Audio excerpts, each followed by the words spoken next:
I'm zooming into you from New Haven, Connecticut, where it's quite chilly, which is why I'm wearing a warm sweater.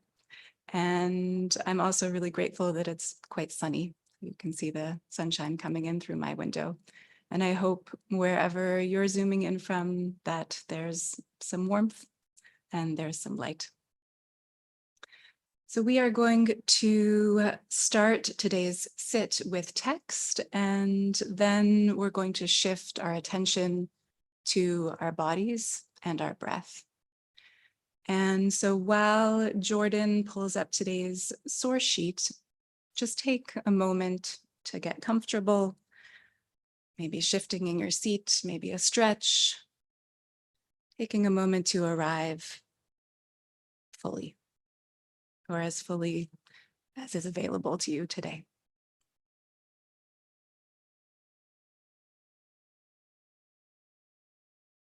All right, so we are in the book of Shmot, and we're in Parshat Shmot. And of course, Shmot, it begins with names, with naming our ancestors.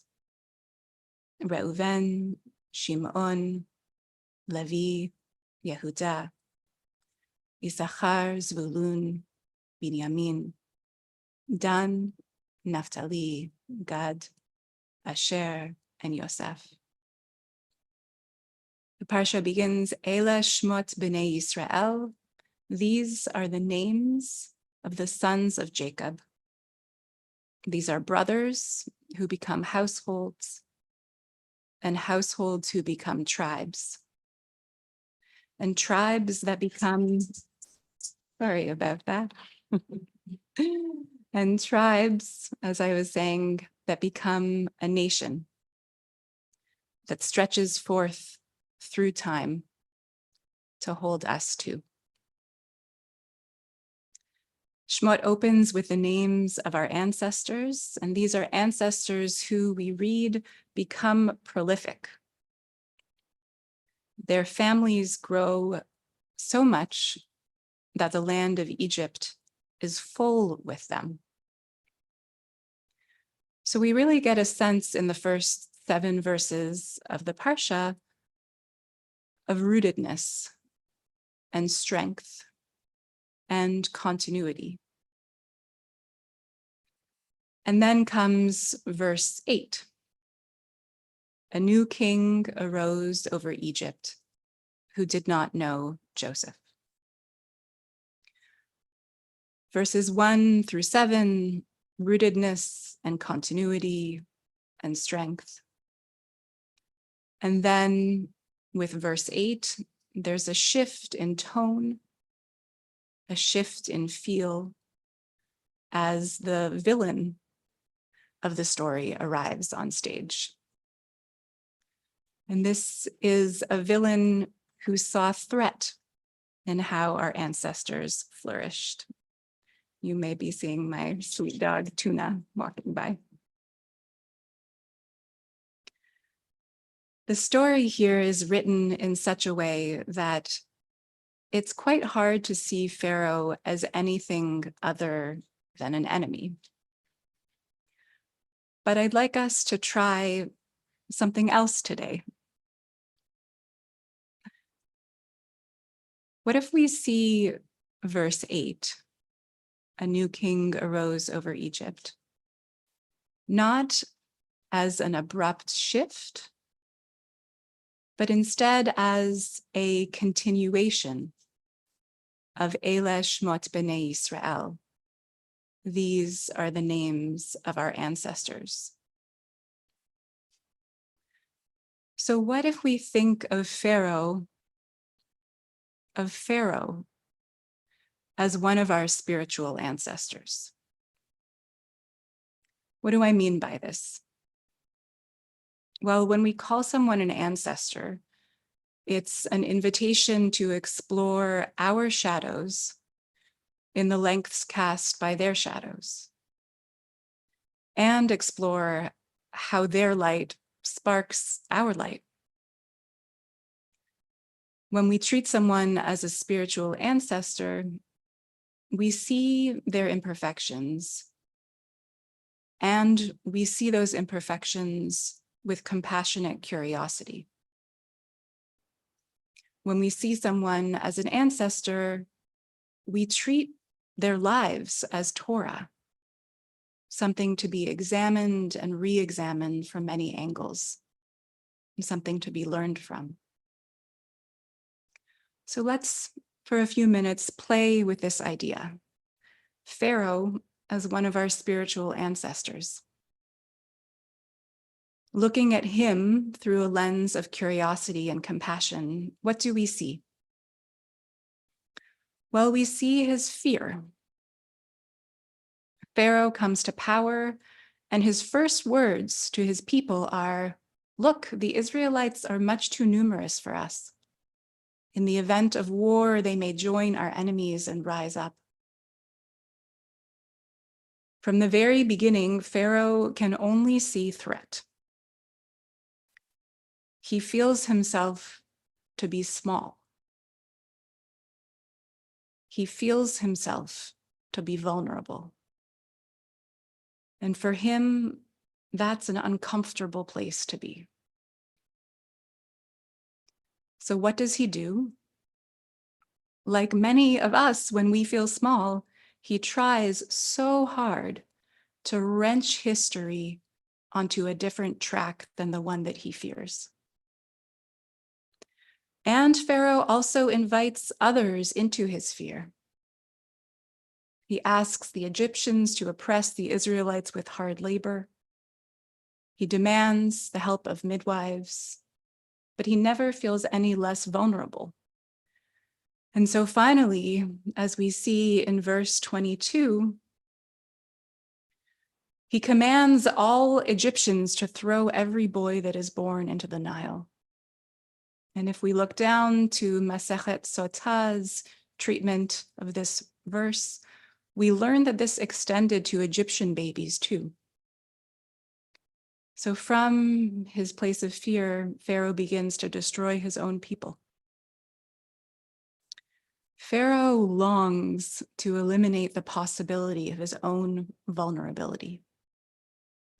He tries to drown it. He tries to destroy it. And the more he tries, the more he's consumed by it, and the more he consumes. Pharaoh's actions may be monstrous, but he's human. He's human in how he pushes away his own vulnerability. He's human in how his fear of threat ensures that threat is his constant companion. So sitting and compassionately observing this very challenging spiritual ancestor, there are questions that we can ask ourselves as his metaphorical descendants. Questions like, when do I feel small? What does it look like when I act out of fear? And how does that impact my relationship with time, my relationship with the world, my relationship with other beings? These are big, rich questions, and it's a lot to look at them head on. So instead, over the next few minutes, we're going to just sidle up alongside these questions and approach them from a place of gentle and compassionate inquiry. We're going to approach them through breath and body. So Jordan, you can stop sharing that now. Thank you so much. So let's find a comfortable seat.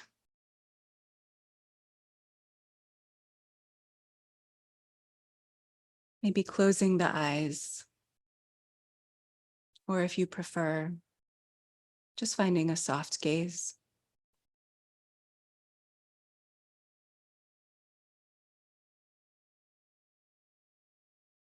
And drawing your awareness now to your breath.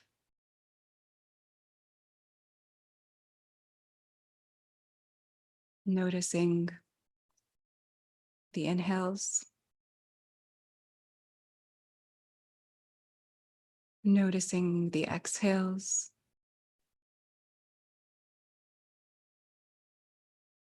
and maybe simply by noticing your breath, you've started to deepen it.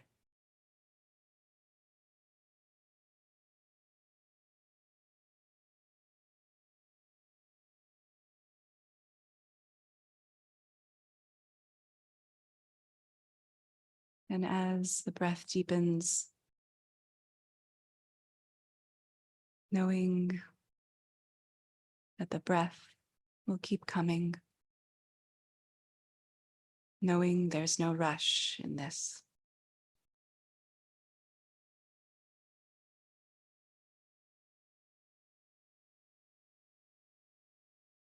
Bringing some gentle attention now to your body in space, noticing you are held by a surface that is supporting you.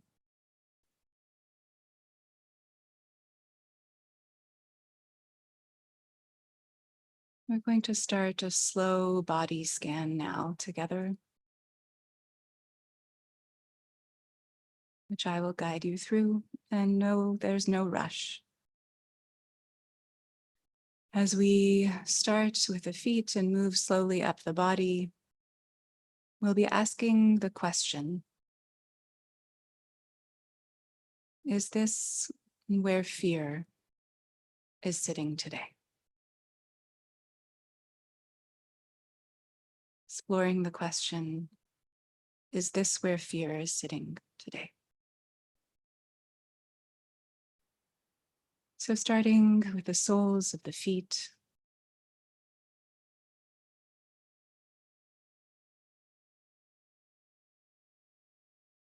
moving up through toes, the architecture of the foot and the ankle.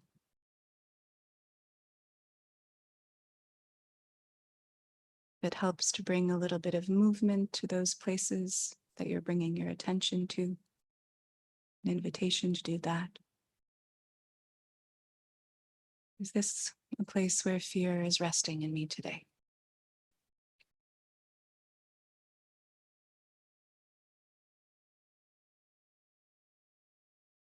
Up through calves and shins,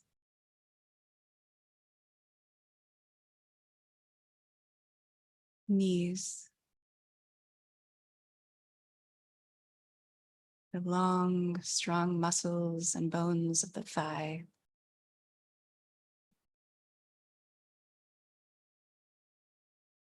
Is this where fear is sitting today? Coming through the sitting bones, the root of the body, pelvis, into the soft places of the belly,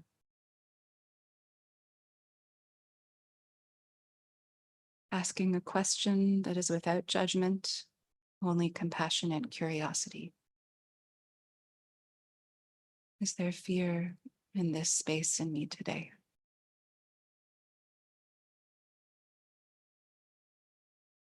Moving up the back into the shoulders,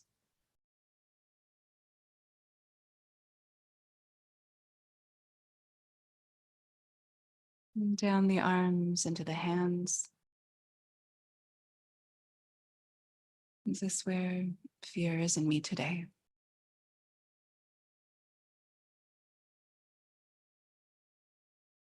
Back up through the belly, solar plexus, the lungs that breathe us, and our hearts.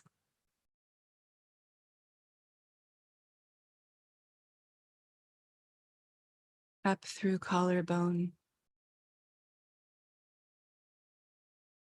into throat,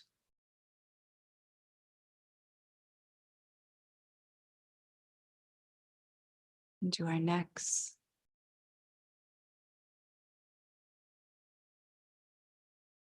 jaw,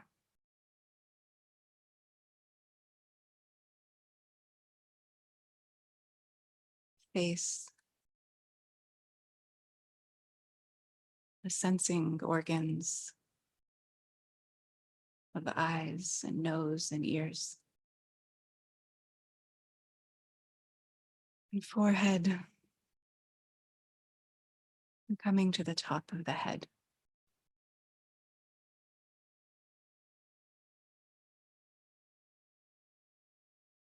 And if during this gentle scanning, you've noticed fear aggregating in more than one place in your body,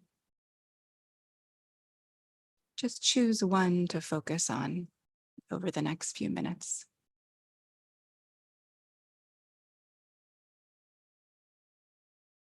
Holding that place in your body, in your mind's eye,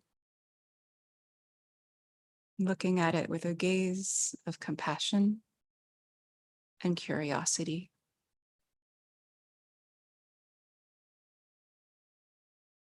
Maybe bringing a gentle hand to rest on top of that place, if that feels helpful.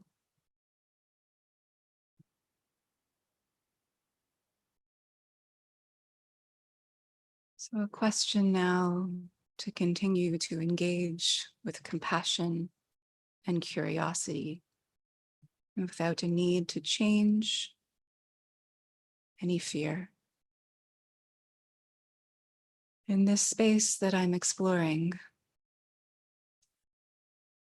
what does the fear feel like?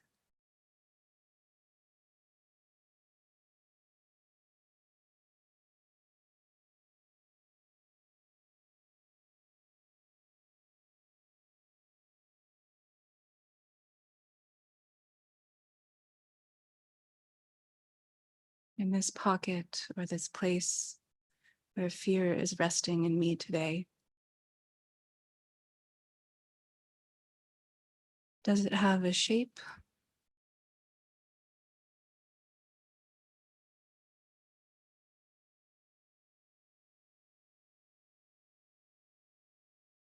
Does it have a texture?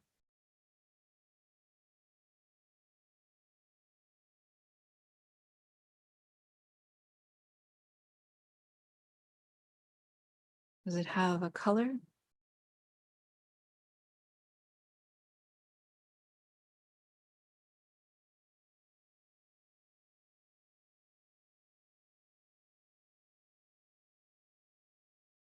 This shape of fear in me,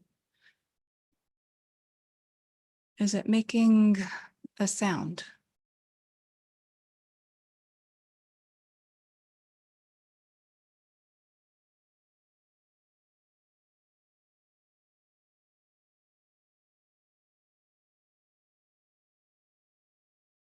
Is it trying to tell me something?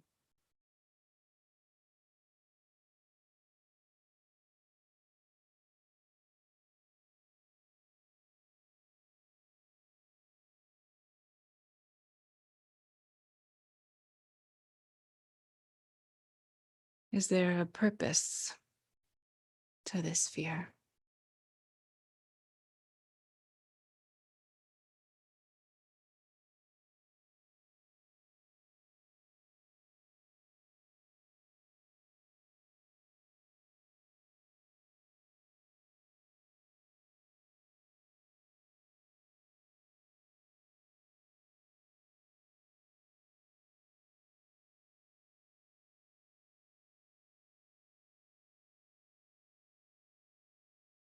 And finally, is there something I would like it to know? Something I would like to tell this fear?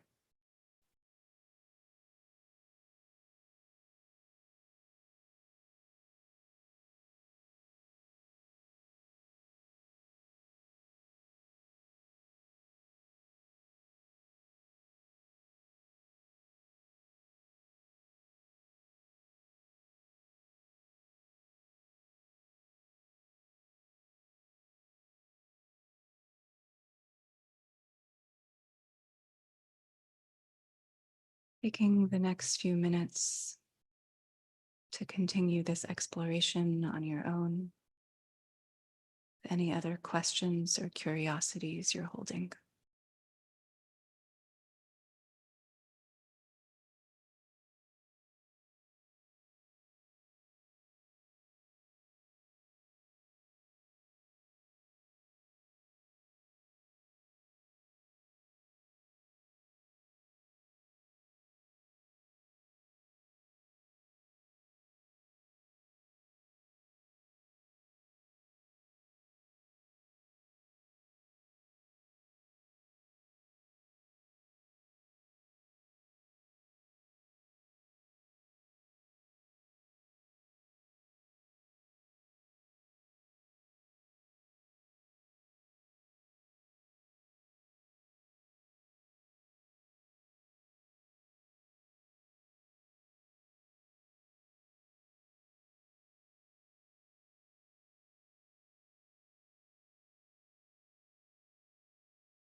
Starting now to deepen the breath.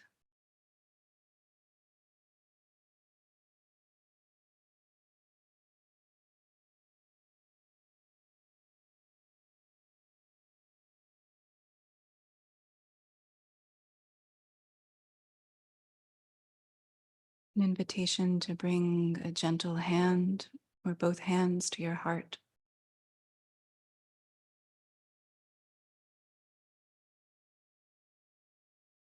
Feeling your heart expand into your hands.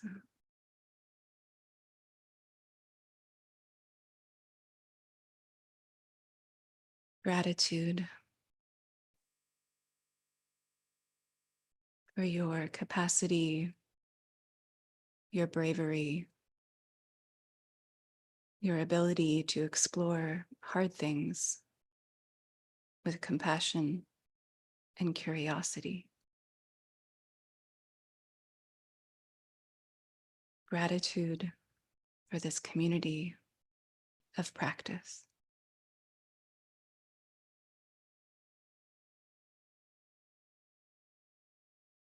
Gratitude for our beloved bodies and all that they carry.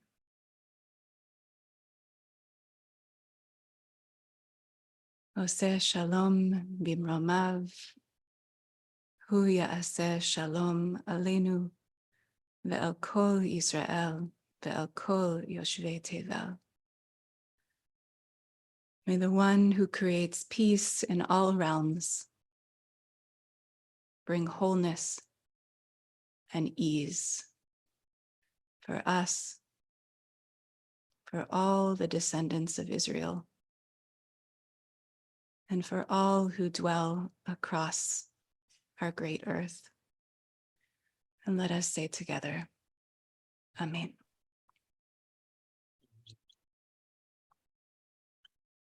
Thank you, Aura. So, we'll have a chance in just a moment to reflect if you want to stick around for some conversation, share some of your reflections and your questions about the teaching and the practice today. If you need to leave us, we'll say Tzitchem Shalom, farewell, and Shabbat Shalom. But right now, we'll also make an opportunity for those who are saying Kaddish, remembering those loved ones today, to do so. If you'd like to put that in the chat, the name of anyone you are saying Kaddish for today that you're remembering, holding in heart or mind, please feel welcome to do that. And we have the text here, and you're welcome to unmute yourself and join me in saying Kaddish.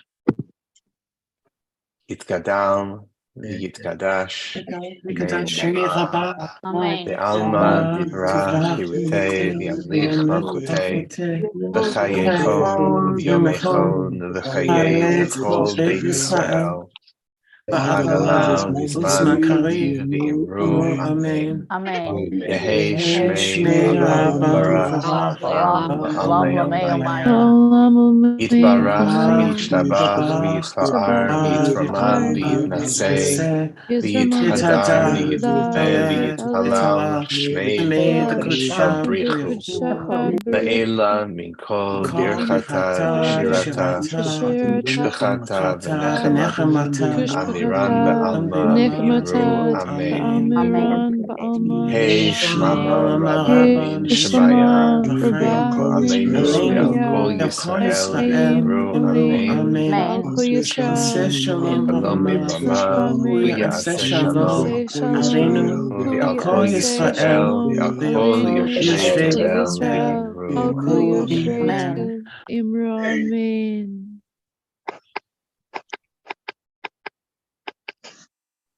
All right. Thank you, everybody. So please stick around for you have a chance to any questions or reflections that you want to share. We'll bring Aura back up on the screen, and please feel welcome in the chat if there's anything that's come up for you that you want to share. I see some folks have already put some things in there. So Aura, thank you so much for that really beautiful teaching. Something that I was thinking about, as you were, that was arising for me as you were teaching was, we think of Mitzrayim as the narrow, constricted place, right? The Mitzarim, and that Pharaoh, who's also called Melech Mitzrayim, right? The king of Egypt, but like really is Egypt personified, right? In a certain sense. And it's almost like you're inviting us to think of Pharaoh, if we're humanizing him, as this person who is so constricted, right? Who's just burdened with all the ways that fear then shows up. We know that for ourselves, how that shows up for us. I think of, Rashi, I think it's next week, right? Says that the Israelites couldn't listen to Moshe. Why, kotza ruach, from the sense of kotza ruach, that they had this, they were just out of breath, but the constriction of breath. And Rashi says there, when you're constricted, when you're fearful and you're wore down, you can't breathe. So it's so it was a beautiful invitation. I wonder if that evokes anything for you. That was sort of what arose for me as I was listening to you. Yeah, thank you, Josh. Yeah, I love etymology. It's one of the reasons I became a rabbi, because I love playing with words. And so, yeah, tsar and being in the narrow spaces is something that I've been thinking about a lot lately. And when thinking about fear and thinking about narrowness, also thinking about what are we pushing away when we look at our fear, and what are we drawing close. And so if I can say, the spiritual challenge that I found even in thinking about this practice, and that I wanted to invite everyone here today into, was, what does it mean to not be pushing away this enemy, this individual who is an oppressor and carries oppressor energy and energy of narrowness and constriction? What does it mean actually for us to potentially welcome him in and welcome the parts of ourselves that have that narrowness of Pharaoh. And so that's the place of the juicy and challenging investigation and exploration. Wow. There's some beautiful comments that have come in. Nancy was very quick off the bat there. Writing, very wise and true to look at the actions of destructiveness emanating from another and directed at oneself or another with compassion and curiosity in order to see the threat and fear that person is acting from. Very beautiful, very effective, very healing and wisening. Extremely wise, opens up real knowledge rather than a whirlpool of stupidity. Yeah, you can put that on your resume. I'm better than a whirlpool of stupidity. I would add that this exercise can be done when reflecting on those times, destructive actions directed at us. Yeah, really beautiful. Thank you. Yeah, just some others in a similar vein. There was a question, I think it came in directly to me, but it wasn't meant to come directly to me. I think it was for everybody. But so I'll just share it. What does the Parsha mean when it states that a king that knew not Joseph, right? The new king arose who didn't know Joseph. In terms of oral history and knowledge about the past, his ignorance, there's a typo, free us, I think, from being conscious and having compassion. Or what's the relationship between ignorance and consciousness and compassion? That's an interesting question to take up. That came from Henry. Yeah. So a lot of the commentators see Pharaoh's not knowing Joseph as in, and some say that it's just a question of how much time has elapsed. He hasn't actually overlapped in linear time with Joseph. Some say that it's a deliberate rejection of Joseph and Joseph's values. But when I was playing with constructing this sit and playing with and exploring Pharaoh's smallness from that, or self-perceived smallness from that place of compassion and generosity, I started thinking, and this is just me, making up a story, which is basically midrash. I started thinking, what if Pharaoh was just like, he overlapped with Joseph? What if he just was never introduced to Joseph? Like, what if for whatever reason, Joseph loomed large in Egyptian stories, in Egyptian reality, and Pharaoh never got a chance to encounter someone that he respected, that he looked up to, that he longed to be in alignment with Joseph's power. So starting from that place of smallness, maybe the fact that Pharaoh didn't know Joseph just means like he was never introduced. Right. The fact of his not knowing Joseph isn't necessarily his fault, right? And of course, that's the question that runs through the whole story of Pharaoh, right? That's like the most famous question about Pharaoh is like, well, when is it his fault and when is it not? Because at a certain point, he's no longer hardening his own heart, right? Yeah.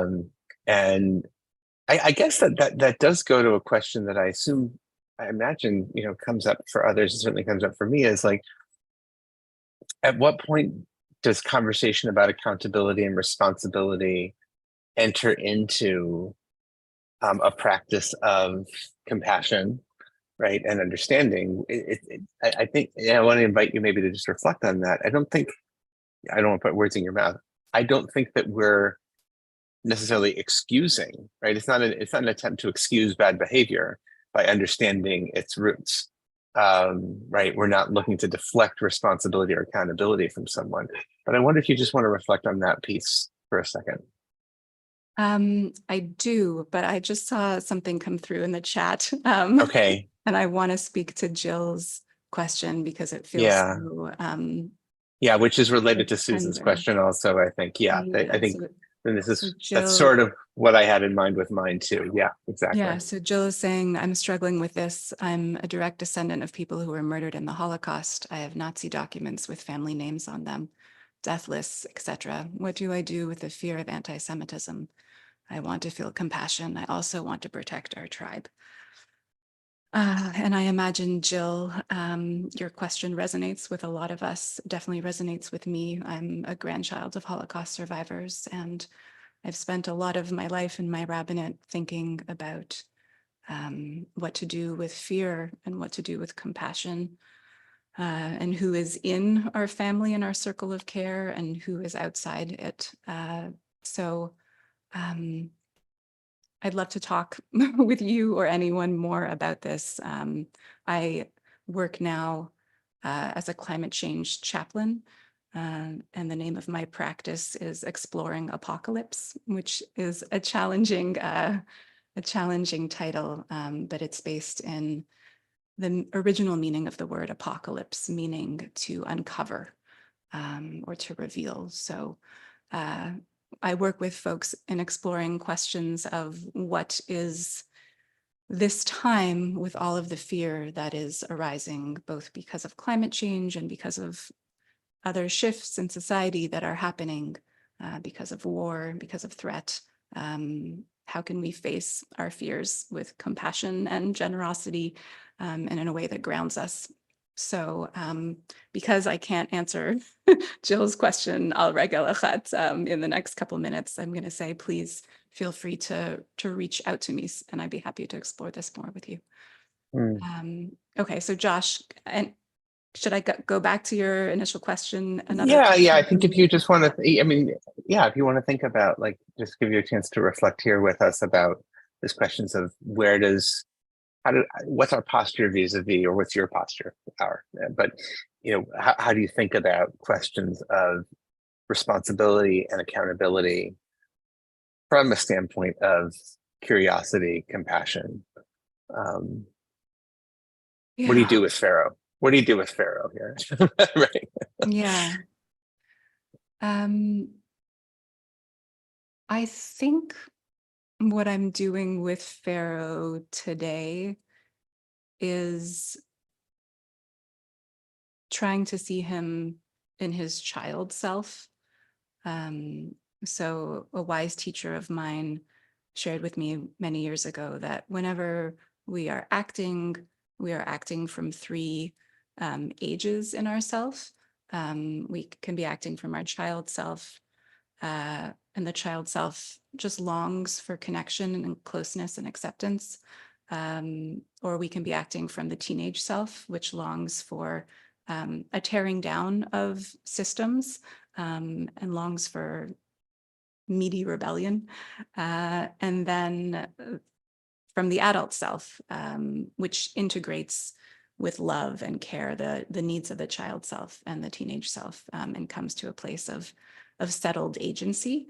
So I think that what I am doing today is approaching Pharaoh, or thinking of Pharaoh's coming from his child self, from that early wounding and that early need for protection and closeness that he, for some reason, does not seem to be able to get. And that helps me shift my orientation and start to ask different questions about what is his accountability and what is his responsibility.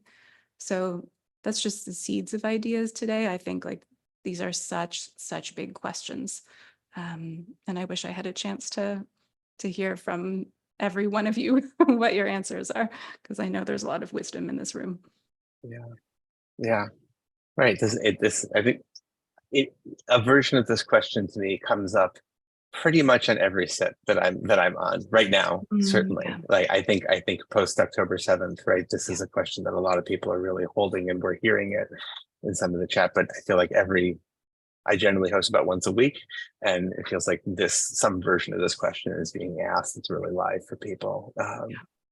So there's a technical question that Sandy asked here, which is about the question of 400 years, right? What's the time frame between Joseph and the new Pharaoh, which is a little tricky, right? First of all, I think we've got to look at, like, there's a couple of different numbers that are given for how long the captivity in Egypt was, right? And then you've got from the death of that generation to the birth of Moses. And then we know that Moses is 80 years old when the Exodus happens. So we'll have to do some math and figure it out. It's certainly not a full 400 years, I think, by any reckoning. but we it's worth doing a little Googling on that. We can try to figure that one out a little bit more for you. So